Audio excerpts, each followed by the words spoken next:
Hey, thought I'd give you guys an update. So we are making our new part of the driveway here to go from the road that I'm standing on to where the house is going to be, which is that flat rock back there. Slow process, very slow process, especially with just a 50 horsepower tractor compared to skid steer or a loader, excavator, anything bigger, right?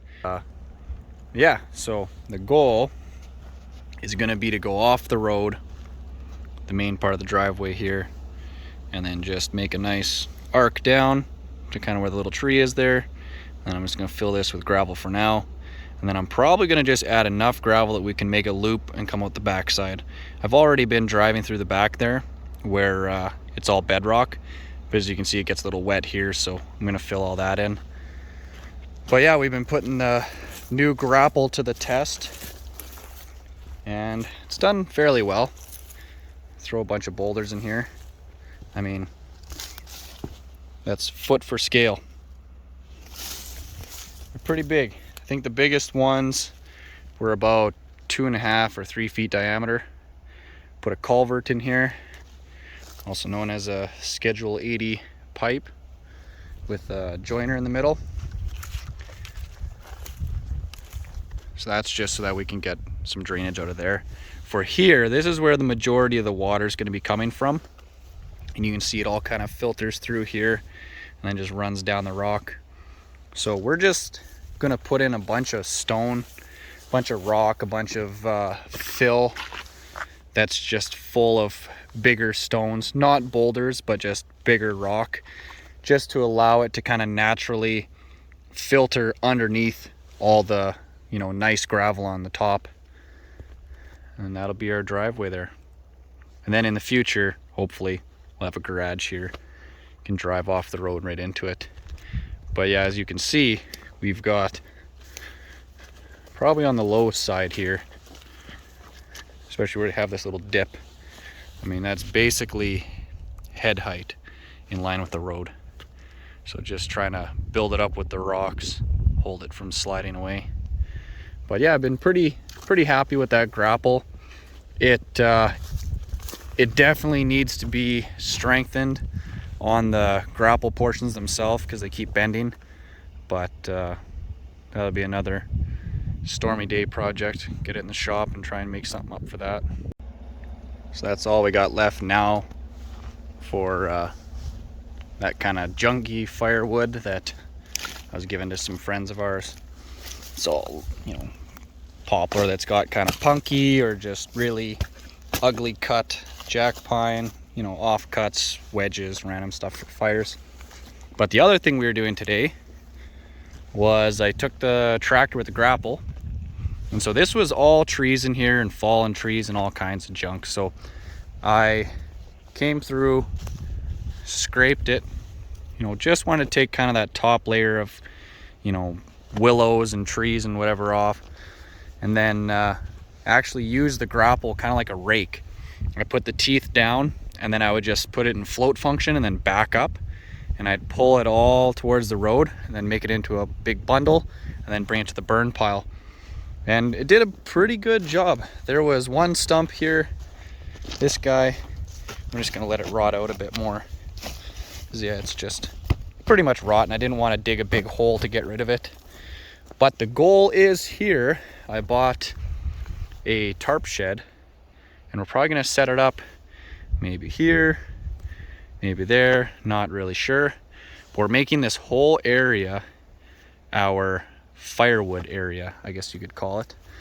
And so I've got a stack here already.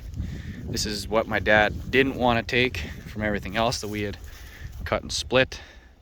So we got a stack going there, and then this is just some poplar that I don't choose to cut the poplar. I only cut it if it's in the way or if I need to for whatever reason. But here's another one that's, this tree is gonna fall anytime. Gotta cut this one down. But yeah, so left this stump too. This one was a live tree. I just had to cut it down because it broke off actually. So I'm gonna leave that. I'll just stump it and then wait for it to rot out. Shouldn't be in the way too much.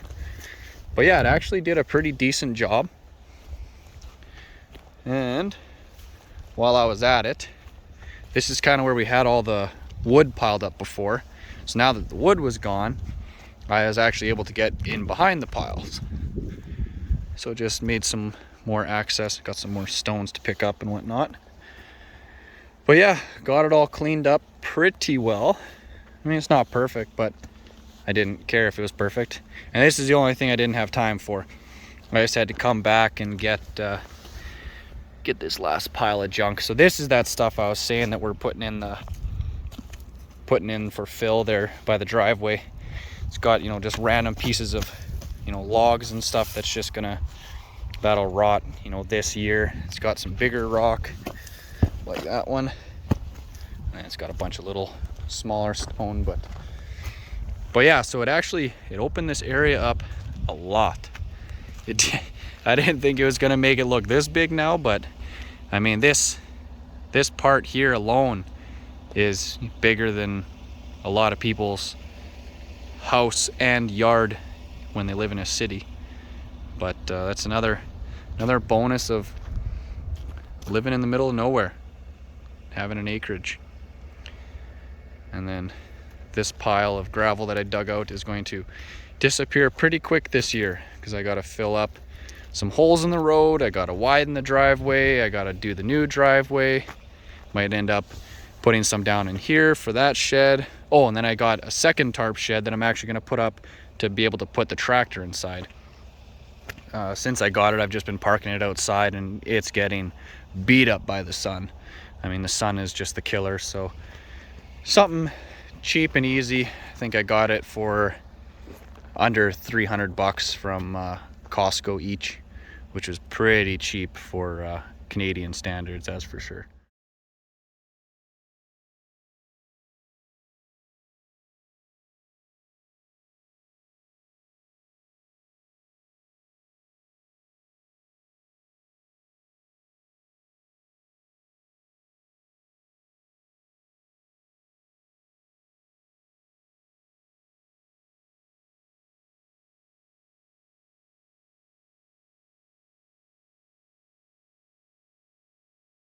But yeah, so yeah, well, thanks for watching, and this is well, thanks for tuning in to 80 acres.